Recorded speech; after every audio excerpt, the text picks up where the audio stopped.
Hello good evening friends, कैसे हो सभी। एजुकेशन पावर हब पर आप सभी का स्वागत है। तो फ्रेंड्स, आज हम यहाँ पर पॉलिटिक्स के इम्पोर्टेंट क्वेश्चंस कवर करने वाले हैं।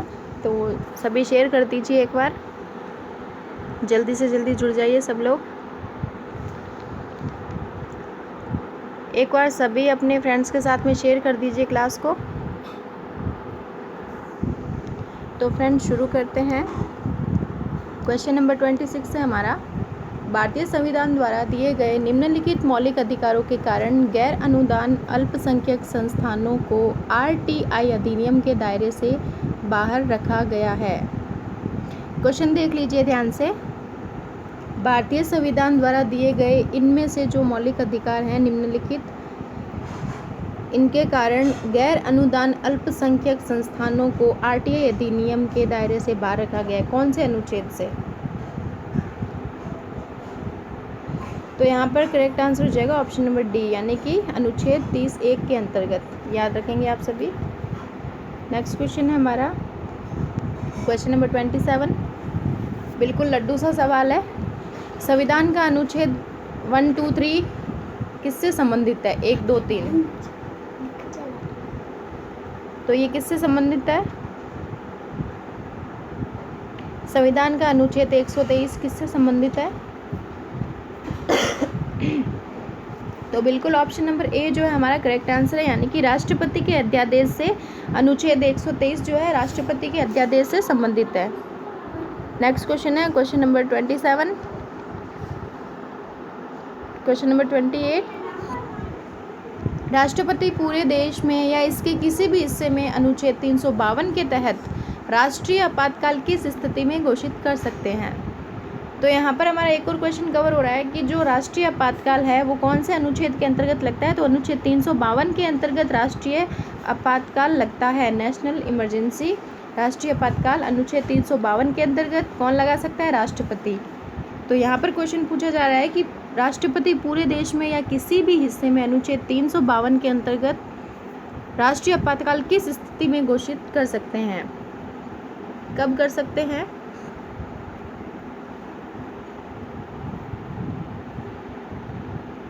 तो आंतरिक अशांति तो नहीं होगा, यानी कि ऑप्शन नंबर ए और बी दोनों करेक्ट है, यानी कि ऑप्शन नंबर डी यहाँ पर हमारा करेक्ट आंसर हो जाएगा। यानी कि बाहरी आक्रमण और सशस्त्र विद्रोह जब हो तो अनुच्छेद 52 के तहत राष्ट्रीय आपातकाल लगा सकते हैं देश के अंदर। कौन? राष्ट्रपति। याद रखेंगे आप सभी। नेक्स्ट क्वेश्चन है हमारा question number 29। EVM electronic voting machine Bharat में पहली बार कब प्रयोगात्मक आधार पर की गई? तो बिल्कुल इम्पोर्टेंट क्वेश्चन है।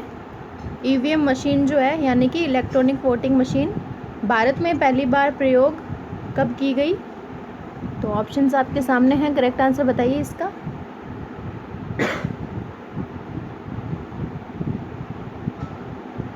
बिल्कुल ऑप्शन नंबर ए हमारा यहाँ पर करेक्ट आंसर हो जाएगा, यानी कि 1989 से 1990 EVM electronic voting machine Bharat में पहली बार प्रयोग की गई। ऑप्शन नंबर ए जो है करेक्ट आंसर है।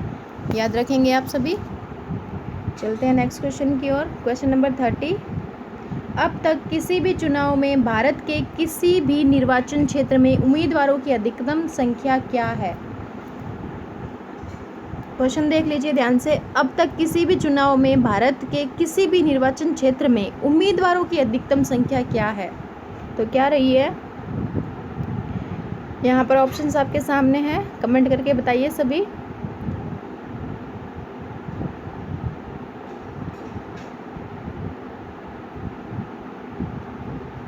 बिल्कुल ऑप्शन नंबर डी जो है हमारा करेक्ट आंसर, यानी कि 1033। याद रखेंगे आप सभी। किसी भी अभी तक किसी भी चुनाव में भारत के किसी भी निर्वाचन क्षेत्र में उम्मीदवारों की अधिकतम संख्या 1033 रही है। याद रख लेंगे आप सभी। नेक्स्ट क्वेश्चन है हमारा क्वेश्चन नंबर 31। राष्ट्रीय वरिष्ठ नागरिक परिषद का अध्यक्ष कौन होता है?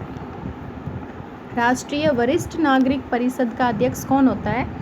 तो इनमें से करेक्ट आंसर क्या हो जाएगा? ऑप्शन आपके सामने है, कमेंट करके बताइए सभी इसका आंसर।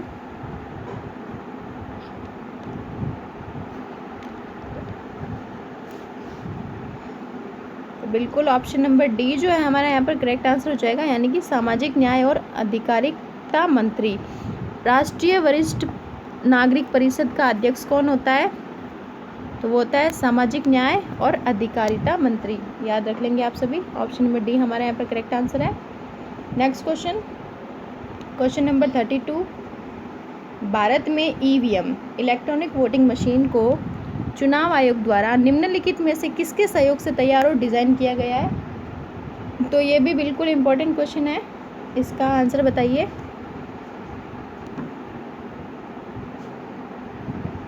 जो इलेक्ट्रॉनिक वोटिंग मशीन है उसको चुनाव आयोग द्वारा किसके सहयोग से तैयार और डिज़ाइन किया गया?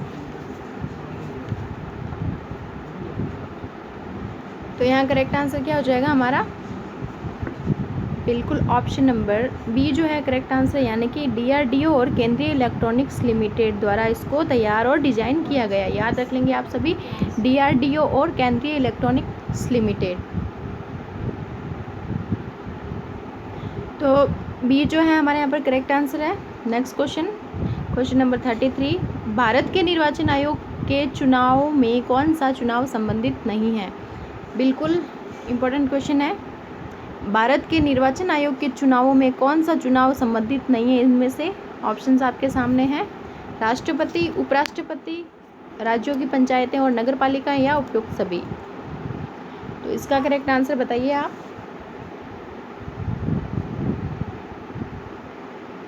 तो बिल्कुल ऑप्शन नंबर सी जो है करेक्ट आंसर है हमारा, यानी कि राज्यों की पंचायतें और नगर पालिकाएँ भारत के निर्वाचन आयोग में से संबंधित नहीं है, राज्यों की पंचायतें और नगर पालिकाएँ।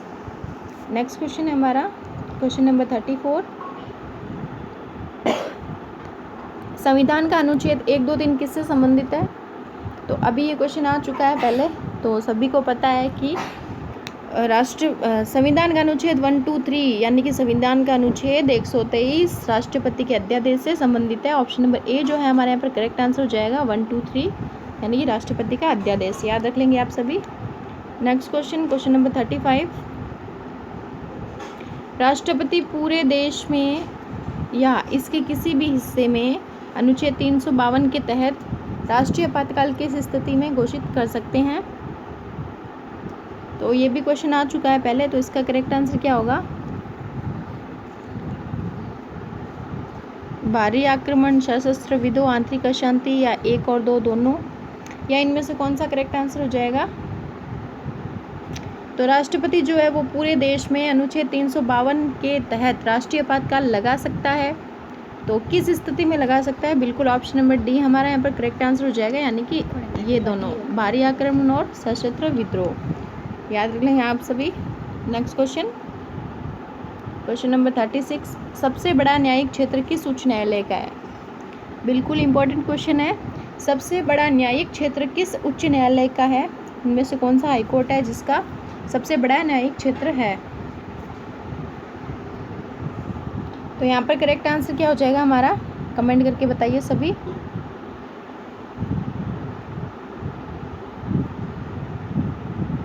तो बिल्कुल ऑप्शन नंबर बी जो है करेक्ट आंसर है हमारा यहाँ पर, यानी कि गुवाहाटी उच्च न्यायालय।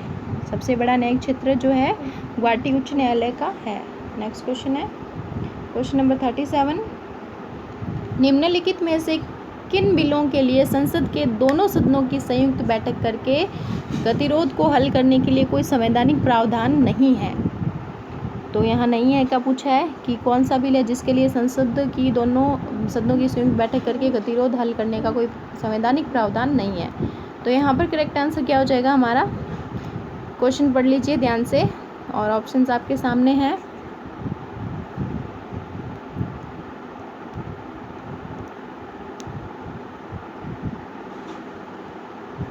तो हमारा यहाँ पर ऑप्शन नंबर डी जो है करेक्ट आंसर हो जाएगा, यानी कि 2 और 3 दोनों। देखो, धन विधेयक और संविधान संशोधन विधेयक के लिए जो है संसद के दोनों सदनों की संयुक्त बैठक करके गतिरोध हल करने का कोई संवैधानिक प्रावधान नहीं है। तो कौन से हैं वो? धन विधेयक और संविधान संशोधन विधेयक। याद रख लेंगे आप सभी। नेक्स्ट क्वेश्चन है क्वेश्चन नंबर 38। प्रधानमंत्री कार्यालय PMO के बारे में कौन सा कथन असत्य है? प्रधानमंत्री कार्यालय के बारे में कौन सा कथन असत्य बताना है आपको इनमें से? तो यहाँ पर करेक्ट आंसर क्या हो जाएगा हमारा? तो ऑप्शन नंबर ए जो है यही हमारा करेक्ट आंसर है, यानी कि ये असत्य है, यह एक संवैधानिक संस्था है। तो ये संवैधानिक संस्था नहीं है। प्रधानमंत्री का कार्यालय जो है संवैधानिक संस्था नहीं है, और यह प्रधानमंत्री के लिए कर्मचारी एजेंसी है। बिल्कुल, इसे एक विभाग की स्थिति दी गई है। बिल्कुल, इसके अंतर्गत कोई संलग्न और अधीनस्थ कार्यालय नहीं है। तो बिल्कुल ये तीनों ऑप्शन ये सही है, लेकिन ये असत्य जो है वो ये है कि यह एक संवैधानिक संस्था है। याद रख लेंगे आप सभी। नेक्स्ट क्वेश्चन है हमारा क्वेश्चन नंबर 39।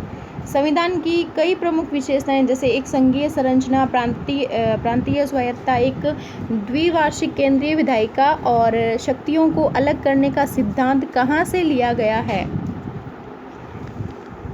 क्वेश्चन है हमारा संविधान की जो कई प्रमुख विशेषताएं हैं कौन कौन सी, जैसे कि संघीय संरचना, प्रांतीय स्वायत्तता, एक द्विवार्षिक केंद्रीय विधायिका और शक्तियों को अलग करने का सिद्धांत जो है वो कहाँ से लिया गया है? तो ऑप्शंस आपके सामने हैं, कहाँ से लिया गया है इनमें से आंसर बताइए। सभी का आंसर आना चाहिए। बिल्कुल ऑप्शन नंबर कौन सा करेक्ट होगा हमारा यहाँ पर? ऑप्शन नंबर सी जो है बिल्कुल करेक्ट आंसर है, यानी कि भारत सरकार अधिनियम 1935। याद रखेंगे आप सभी। ये जो संविधान की कई विशेषताएं हैं जैसे संघीय संरचना, प्रांतीय स्वायत्तता और द्विवार्षिक केंद्रीय विधायिका और शक्तियों को अलग करने का सिद्धांत जो है वो कहाँ से लिया गया है? तो भारत सरकार अधिनियम 1935 से लिया गया है। याद रखेंगे आप सभी।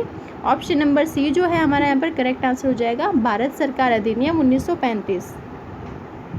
नेक्स्ट क्वेश्चन एंड आज का लास्ट क्वेश्चन नंबर 40। निम्नलिखित में से कौन सी भाषा संविधान की 8वीं अनुसूची में नहीं है? तो यहाँ पर करेक्ट आंसर क्या हो जाएगा हमारा?